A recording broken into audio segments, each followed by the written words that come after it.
travail. C'était des femmes formidables, très fortes, qui sont livrées à elles-mêmes. Et si le dernier secret de Biouna n'était pas sa disparition, mais la manière dont elle a été tenue pour la toute dernière fois, pourquoi son mari a-t-il murmuré d'une voix brisée « Elle est morte dans mes bras », alors que personne ne savait même qu'ils étaient encore ensemble. Ils étaient ensemble. Dans cette nuit silencieuse, au cœur d'une chambre d'hôpital, dont les caméras avaient été étrangement coupées, quelque chose s'est joué. Quelque chose que l'Algérie n'a jamais vu venir. Voici l'histoire que son mari a finalement accepté de raconter. Une histoire de vérité étouffée, de solitude, et d'un adieu que personne n'a pu entendre. Elle est morte dans mes bras. La triste fin de Biouna, racontée par son mari. Mais comment une femme née dans l'ombre des ruelles de Bellecour a-t-elle pu devenir en quelques années l'un des visages les plus flamboyants d'Algérie? Avant les silences, avant les secrets, il y avait une étoile qui brûlait trop fort. Dès son plus jeune âge, Biouna embrase les scènes, des troupes de chant à 17 ans jusqu'au cabaret d'Alger, puis la télévision où la grande maison fait d'elle une icône. Une ascension fulgurante, éclatante, presque incompatible avec la tragédie à venir. Mais ce que personne n'osait demander demeure suspendu dans l'air. Comment une femme aussi flamboyante, dont l'existence semblait taillée pour la lumière, a-t-elle pu s'éteindre dans un silence si lourd que même ceux qui l'aimaient n'ont pas su l'entendre à temps?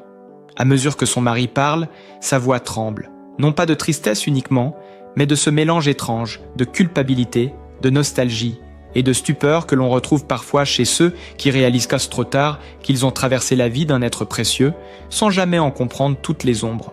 Il raconte que derrière l'audace, derrière les éclats de rire provoquants et les scènes où elle semblait invincible, il y avait une fragilité qui ne cessait de grandir. Une fissure intime que personne ne savait nommer. Biouna aimait faire croire qu'elle maîtrisait tout, que rien ne l'atteignait, et pourtant, dès que les portes se refermaient derrière elle, quelque chose changeait. Son regard se perdait dans un point invisible, ses mains tremblaient légèrement, et sa respiration devenait plus courte, comme si le poids du monde, celui qu'elle portait depuis l'enfance, menaçait soudain de l'écraser. Son mari l'avait vue traverser ces moments, mais elle se contentait de dire « ce n'est rien, juste un peu de fatigue ». Et lui, comme beaucoup d'hommes de sa génération, respectait ce silence sans comprendre ce qu'il cachait vraiment. À mesure que les années avançaient, la pression autour d'elle devenait plus lourde. La célébrité, cette armure brillante qu'il avait portée, se retournait parfois contre elle. Biouna donnait tout à son public, à son art, mais presque rien à elle-même. C'est une vérité que son mari ne réalise qu'aujourd'hui. Elle portait en elle une solitude ancienne, enracinée bien plus profondément qu'on ne l'imaginait. Elle avait grandi dans un monde où les femmes fortes n'avaient pas le droit d'avouer leur peur, où le doute était un luxe réservé aux plus privilégiés. Alors elle continuait d'avancer, toujours droite, toujours fière, comme si le moindre aveu de faiblesse risquait de saper tout ce qu'elle avait construit.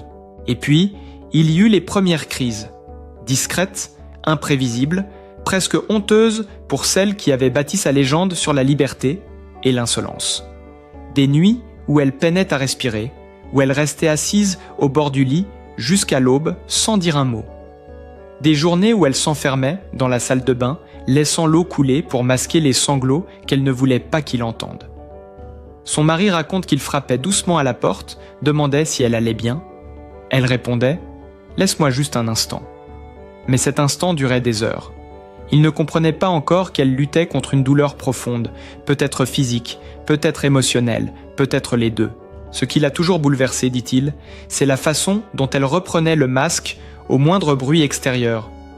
Si le téléphone sonnait, si un voisin passait, si une répétition devait commencer, elle redevenait immédiatement cette femme que tout le monde admirait.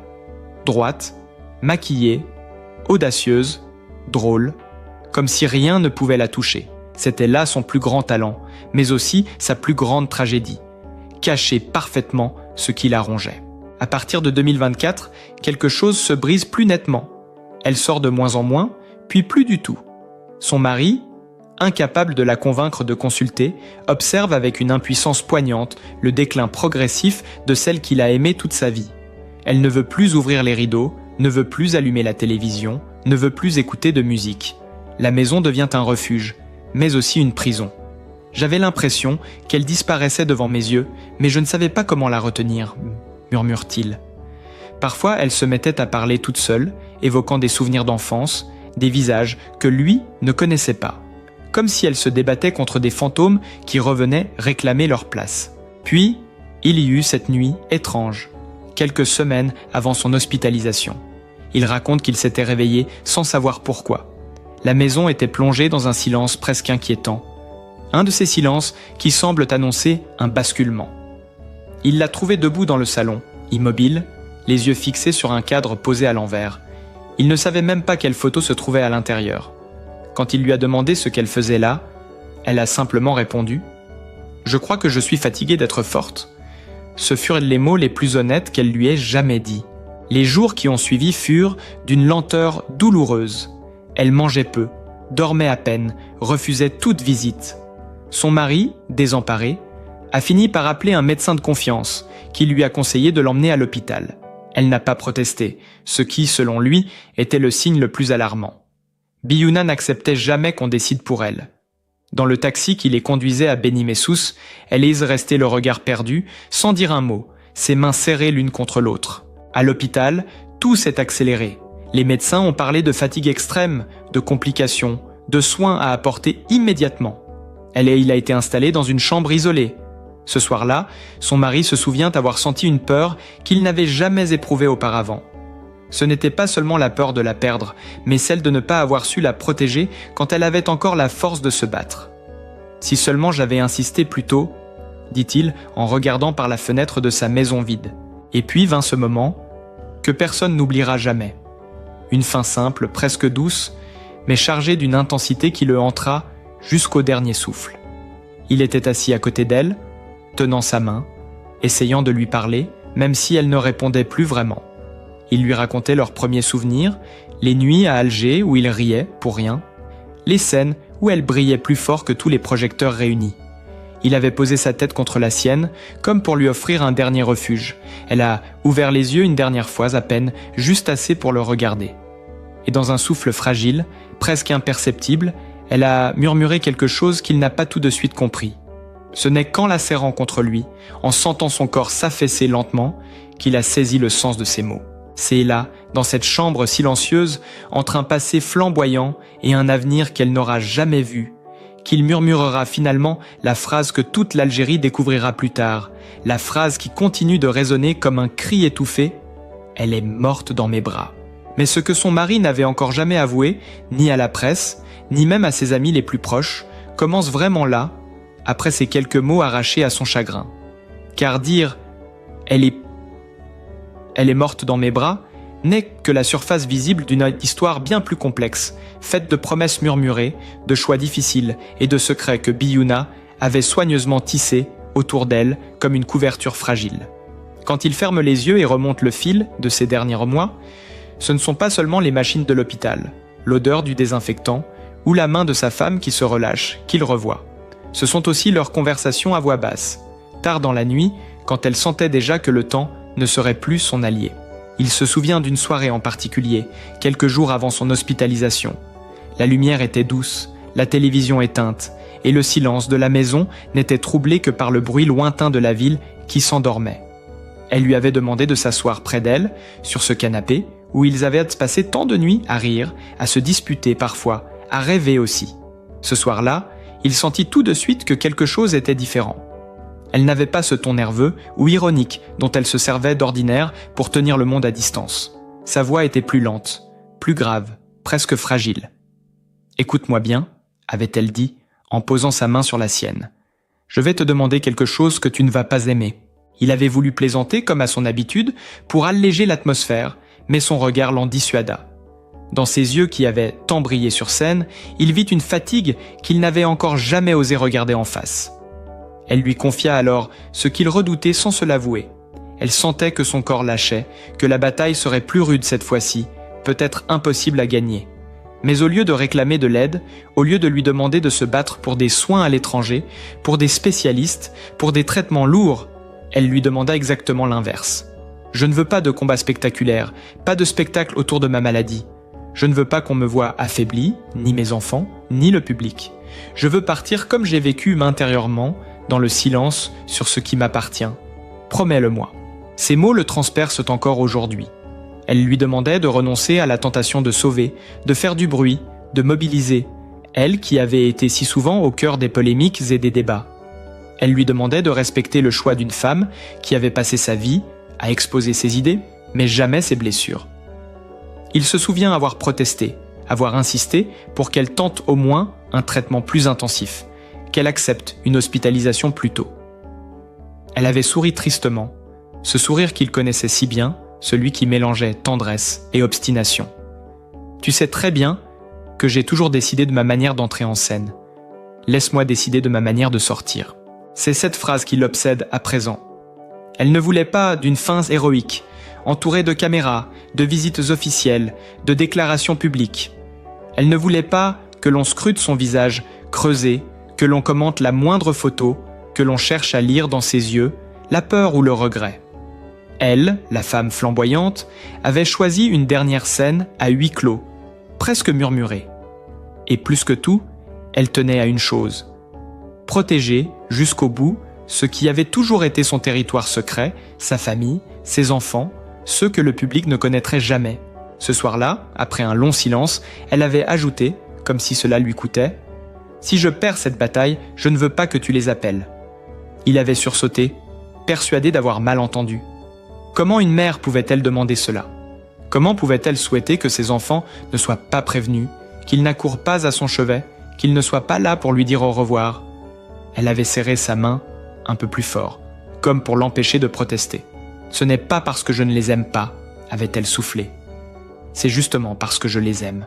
Nous avons passé un accord, tu le sais. Ils ont choisi l'ombre. Ils ont choisi une vie loin de tout ce que j'ai déclenché.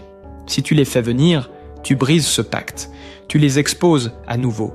Et je ne veux pas que ma mort soit une nouvelle raison pour qu'on les cherche, qu'on les juge, qu'on les utilise contre moi. » Pour la première fois, il prit réellement la mesure de ce pacte silencieux qui les liait, elle et ses enfants, invisibles.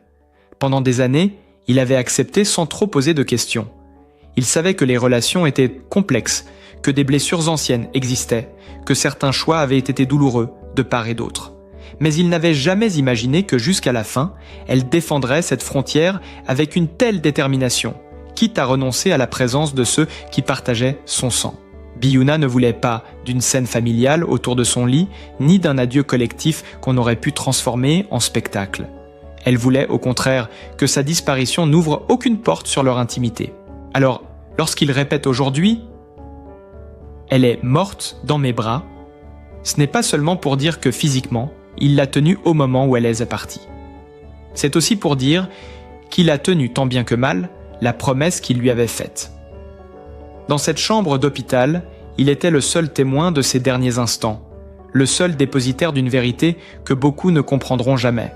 Elle a choisi de se séparer du monde entier une dernière fois pour protéger ceux qui ne lui ressemblent pas, ceux qui ont refusé la lumière qui l'avait faite reine. Mais il y a plus. Quelques jours avant sa mort, alors qu'elle oscillait déjà entre la lucidité et une sorte de brouillard douloureux, elle lui avait demandé de s'approcher très près. Sa voix était faible, mais son regard, lui, était étonnamment clair. « Tu vas entendre des choses sur moi, sur eux, sur nous, » avait-elle murmuré. « On dira que j'ai abandonné, que j'étais seule, que personne ne m'aimait. On dira peut-être que mes enfants m'ont tourné le dos. Tu sais que ce n'est pas aussi simple. Ne laisse personne écrire notre histoire à notre place. S'ils choisissent de ne rien dire, respecte-les. S'ils disparaissent, laisse-les disparaître. Le silence, c'est aussi une manière de se protéger. » Avec le recul, il comprend que ce fut là sa véritable dernière déclaration, plus encore que ses gestes ou ses silences. Elle ne lui demandait pas seulement de garder leur nom pour lui, elle lui confiait aussi la responsabilité de ne pas viser leur absence, de ne pas transformer leur silence en accusation. Elle savait que tôt ou tard, on lui poserait la question « Pourquoi n'était-il pas là ?»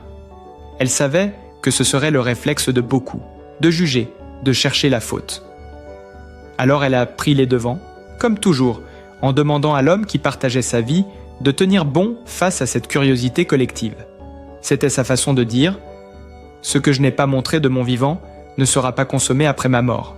Dans cette lumière, certains événements récents prennent une autre couleur. Cette publication sur les réseaux sociaux, signée d'une jeune femme affirmant être sa fille, ce message angoissé disant qu'elle ne trouvait plus sa mère, il ne l'a pas découvert comme tout le monde sur son téléphone.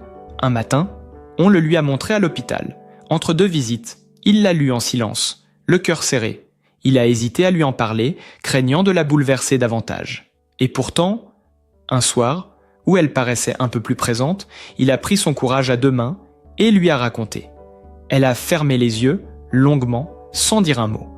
Puis, une larme a doucement glissé le long de sa joue. C'est la seule fois, dit-il, où il l'a vue pleurer sans chercher à se cacher. Elle ne lui a pas demandé de faire supprimer ce message, elle ne lui a pas donné d'instructions précises. Elle a simplement dit « Si elle me cherche vraiment, elle sait où me trouver. Mais si quelqu'un utilise mon nom pour faire du bruit, ça ne changera rien. » Il était resté frappé par cette forme de lucidité malgré la douleur. Elle savait que, dans un monde saturé d'images et de rumeurs, sa mort deviendrait un terrain de spéculation. Mais elle refusait d'y participer, même indirectement. Jusqu'au bout, elle a choisi de ne pas courir après la vérité publique, préférant une vérité intime, imparfaite, connue de très peu. Et lui, pris entre le désir instinctif de réunir tout le monde autour de son lit et le respect de ce qu'elle avait toujours défendu, a fini par trancher. Il a gardé son téléphone en main, plusieurs fois, prêt à composer un numéro qu'il connaissait par cœur, celui de l'un de ses enfants. Il s'est surpris à revoir leurs visages tels qu'ils étaient bien des années plus tôt, à se demander ce qu'ils devenaient, s'il sentait quelque chose se briser en eux au moment même où elle s'éteignait. Mais chaque fois que son doigt se rapprochait de l'écran, il revoyait le regard de sa femme, cette nuit-là, sur le canapé. Ne brise pas le pacte. Alors il a rangé le téléphone dans sa poche et il est pour retourner s'asseoir à côté d'elle. Ce choix, il le porte aujourd'hui comme un poids qu'il sait pourtant nécessaire. Il sait que beaucoup le jugeront, qu'on lui reprochera de ne pas avoir insisté, de ne pas avoir forcé un dernier face-à-face. Mais il sait aussi qu'on ne peut pas prétendre aimer quelqu'un sans respecter, au moins une fois, la part la plus profonde de ses décisions. Et pour Biouna, cette part profonde, c'était sa frontière entre le public et le privé. Il l'avait vue passer sa vie à négocier avec ce partage, à accepter que tout le monde commente, interprète, critique, adore ou déteste ce qu'elle montrait. Alors, pour une fois, il a décidé de protéger ce qu'elle ne montrait pas. Aujourd'hui, lorsqu'il raconte son histoire, assis dans cette maison où chaque objet porte encore la trace de sa présence, il ne cherche pas à se justifier.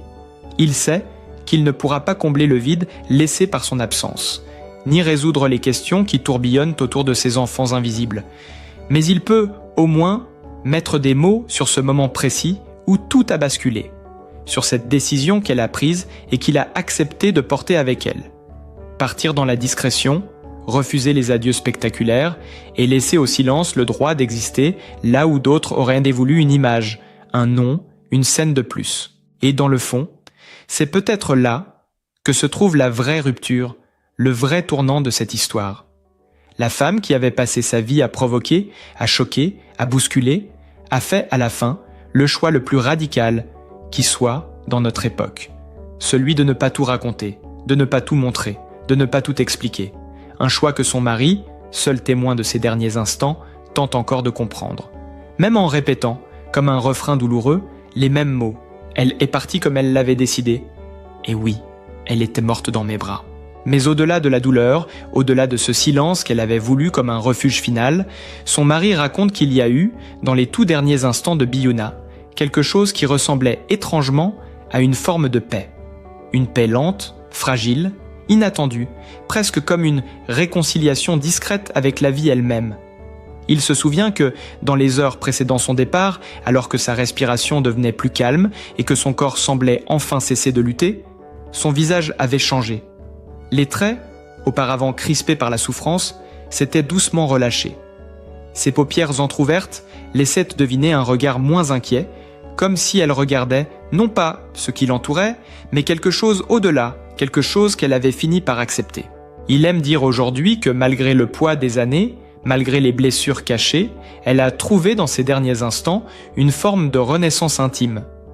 Pas une renaissance bruyante ou spectaculaire, mais une renaissance intérieure, silencieuse, celle qui survient lorsqu'on cesse de se débattre contre ce que la vie a fait de nous.